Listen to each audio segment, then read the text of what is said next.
Hey, hey, hey. Time for an out of this world story from our space. We do wild things more in love. But is it wild or is it just stupid? What's the most extreme thing you've ever done for the one you love? Move across the country? Buy a plane ticket halfway across the world? Today on our space, the honeymoon phase is over. Up first, new state, new you, right? Changed my 35 male life for her career. 6 years in, she's 34 female, no longer emotionally connected. I, 35 male, I've been with my partner, 34 female, for 6 years now in September.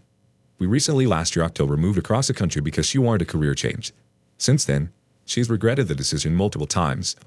In December, I caught her lying about being at work. I later found she was out drinking with a coworker.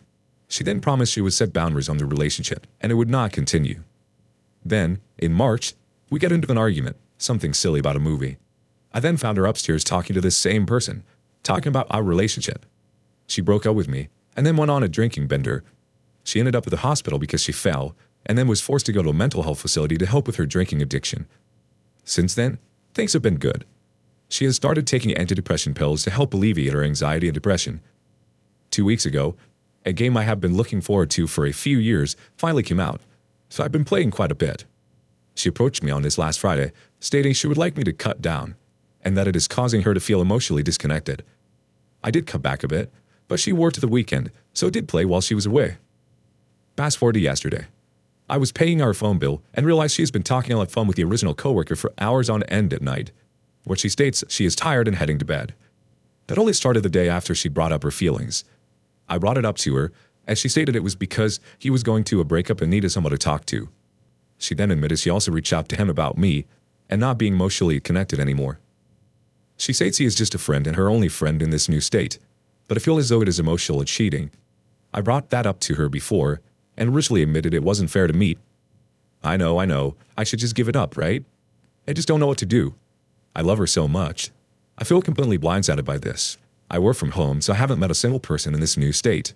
We still have a lease here until October, but she's already started looking at apartments to leave. I've already booked a therapist appointment for tomorrow, but I'm having an insanely difficult time dealing with this today and working. I just want her back and to love each other the way we did before we moved here. It's too late though, isn't it? Ask opinions from the community, you're gonna get it. D. Fonz says, yeah, you're done. Time to pack it in and go home. Take some time to stay single and work on healing yourself because she's put you through a lot. I'm with the comment here, OP. It sounds like you're pretty done, and that was clear the first time she broke up with you. It is emotional cheating. You're in a great position where you work from home. You can work wherever you want to. If you're able to, move back. Or even better, move to a new city completely and take up hobbies or clubs to get out of the house and meet some people. Start up a new life without her. The life you once knew was over, but it's about to get a heck of a lot better. What would you say to OP? Tell him in the comments below. Next up, OP sacrificed that all for the wrong one. Pushed away all my friends to dedicate my life to her, and she cheats with a coworker. Basically the title. We lived in South Florida and had a fairly large friend circle. She got a new dream position in Virginia, so we moved up north for her. 2 months in, I found out she was going out for drinks with coworkers while claiming she was still at work. We talked it out, and she agreed to set boundaries. A few months later, this past weekend, I was paying her phone bill and found hour-long conversations on the phone with this same guy going on during the time she would go upstairs stating she was tired. I brought it up, and she decided we should separate. We've been together for 6 years, friends for 10. I'm absolutely devastated and can barely function. I'm a bit older, 35 to be exact, so really thought dedicating myself to her and keeping her as a main focus would have been the right thing to do. In the end, she ended up breaking my heart, and now I don't have any close friends to really talk about it. She's already apartment shopping and has asked me to leave the house for a week so she can gather her things. We were just on a date last week talking about how much we loved each other. I just don't get it, and it hurts. A lot. Let's see how the community reacts to this one. Rooster Porn says, what you did was the right thing to do for the right person. Her actions have proven that she is not that person. You made a huge sacrifice and a good match for you will appreciate that for the rest of your time together. This has nothing to do with you and is completely the result of her character. The OP replies, thank you. It just seems so off because we've been together for so long and she's never put out this sort of energy before. I know the move has been stressful on her and the changing of careers, I can't help but think I wasn't supportive enough, and she needed to run off and vent to another guy instead. Brewster Porn fires back. So she's asking you to leave the house? Did things get heated after you found out? The OP replied, a bit heated, yes. Something about him just gets my blood absolutely boiling. It wasn't too bad. I just went to my office to work on a project to distract myself. She went out and called in. There was no yelling or anything, but she knows I'm still in love with her, and she thinks it'll hurt me even more to watch her pack all her stuff. Well, she is right. I just have nowhere to go. I work from home, so I literally haven't made a single friend while living here for the last few months. I think there's some truth in the comments. You made a huge sacrifice, and the right person would have appreciated such a sacrifice. That being said, we can't always put people before ourselves. That's a dangerous move. Update. Is it wrong that I'm happy to see my ex's life with a fair partner fall apart?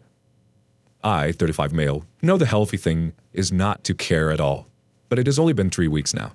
For context, my ex, 35 female, suffered severe depression after being stuck in the same position for 6 years without a single promotion. Meanwhile, at that time, we had been together for 4 years at that point, and I had already tripled my salary in that time across multiple promotions. I know that hurt her, so we decided if she wanted to get a new position somewhere new to start over for her passion. I'd be willing to foot the bill and move us to anywhere in the world for her to achieve her dreams. We were together about 6 years at this point. We did that and moved into the middle of the country for her to pursue her career in agriculture. She had to start at an extremely low entry level, at around $16.50 an hour.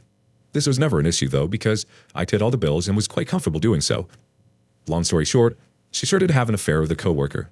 I just found out 3 weeks ago, which is when she decided to break up with me when I brought it up. I actually just found out yesterday it had been going on since December, at least on an emotional level. I made a post about it on Facebook because cheaters should have their names dragged in my opinion, and all her friends started messaging me that they were on my side. Yesterday, one of them reached out saying my ex and her new partner were moving in together, but both of them combined couldn't even hit the 3 times monthly to qualify for even a 1-bedroom apartment. They ended up purchasing a small RV to live out of full-time. Mind you, they both have full-time jobs that can't be remote, so they aren't exactly living the YouTube RV life. They've been bouncing around from place to place pretending to be happy since they were renting day or 2 spots in really nice countryside secluded areas. Seemed perfect online. But they couldn't keep that up forever, as it's extremely expensive. They ended up having to go to an extremely run-down month-to-month campground. Apparently, the water is red and needs to be boiled to even be used. Their public bathrooms are just completely run down, and it's the local spot full of meth heads and junkies. Mind you, they also have 3 cats in this situation. This all goes back to my title. I know I shouldn't care, but I can't help but smile a bit, knowing she must be slowly realizing she made the biggest mistake of her entire life. The RV is one of those that need to be pulled by a truck as well, and it's the affair partner's truck that can move it. Once that new relationship fizzles and he moves back to his parents, she won't even be able to move it on her own. Maybe I'm being evil, maybe I'm being toxic, but it makes me smile inside, and I know the "I messed up" message is coming. But she's already blocked on every single possible method, and even if she does find a way, that'll just be left unread. Let's see what the community thinks. If I were in your shoes, it starts us off. Nope, not wrong at all. In fact, enjoy it for a bit, then go back to not caring. She sounds like the type that would drive over a cliff because she can't be wrong or even admit to it. I don't think you have seen the end of this one yet. I have a feeling she's going to show up one day with a suitcase with nowhere else to go.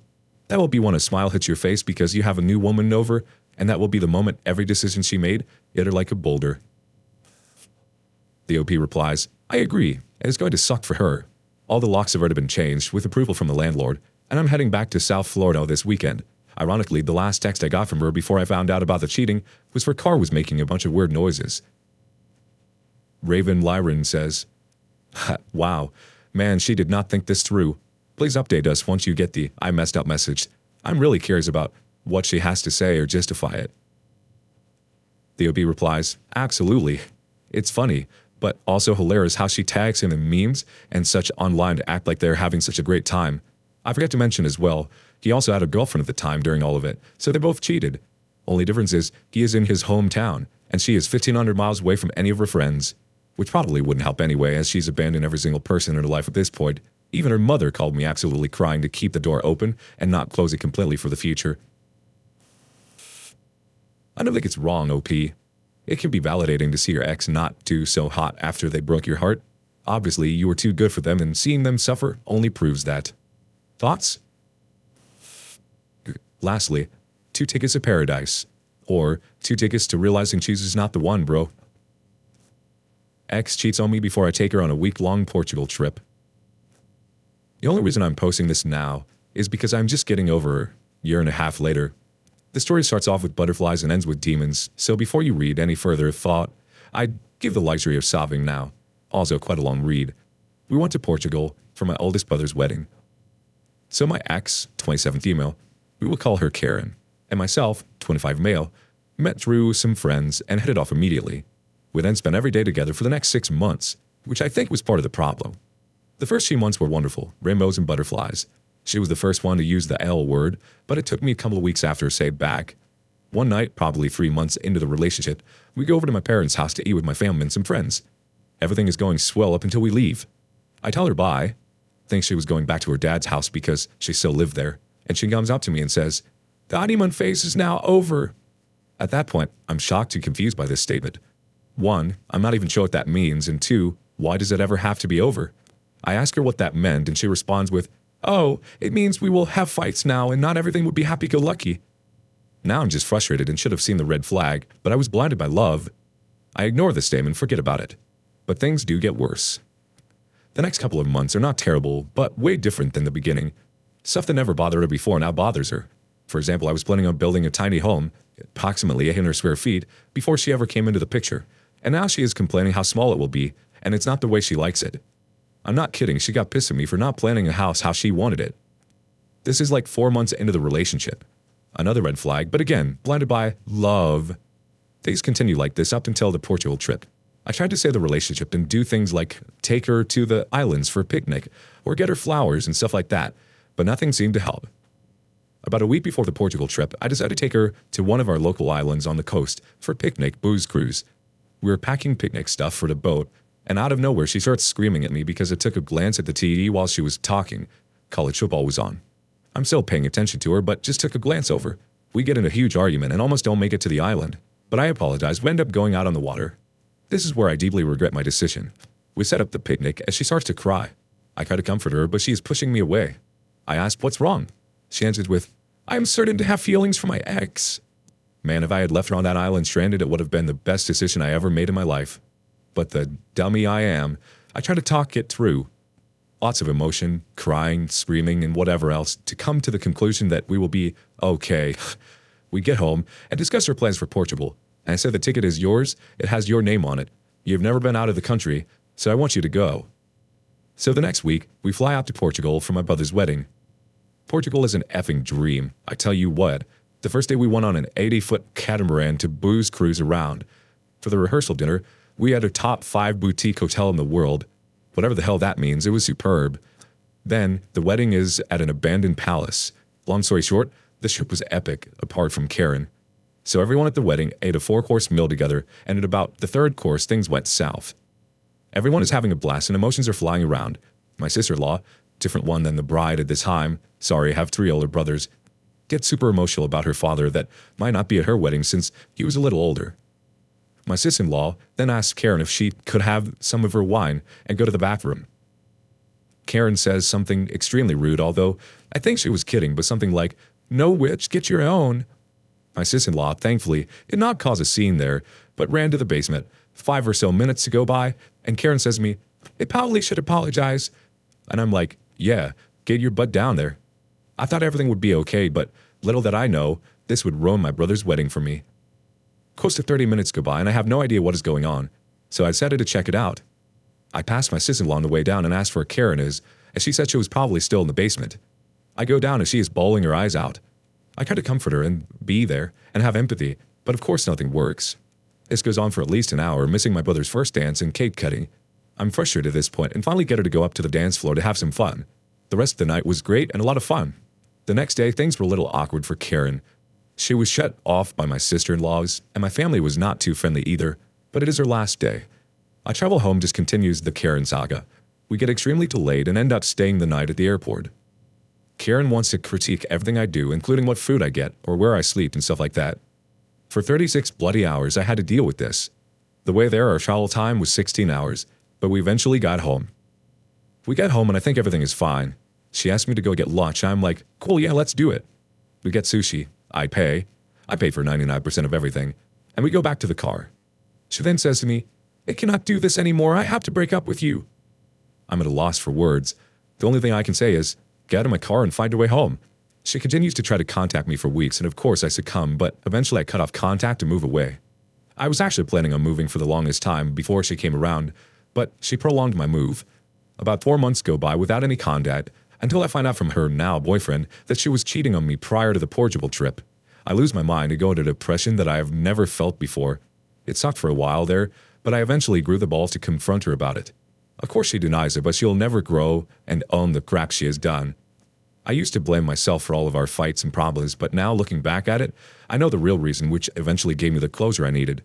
Sorry for making this story so long, but I needed to get it off my chest. Thank you for reading if you made it this far. Oh, yeah, also forget to mention at the beginning of the relationship, Karen literally says to me crying, "Don't ever leave me for a prettier girl." I find that quite ironic and funny. Let's see what the community thinks. 333 Beekeeper says, bipolar much, Karen? I think the fights were her trying to get you to break up with her for 2 reasons. She was gutless and could play the victim afterwards. Let your sister-in-laws bet a future woman for you. Cannon round dodged there. Next up from, sure you are. My man, you dodged a bullet. No, F that, you dodged a grenade. You sound like an amazing guy. Go out, have some fun, and enjoy life.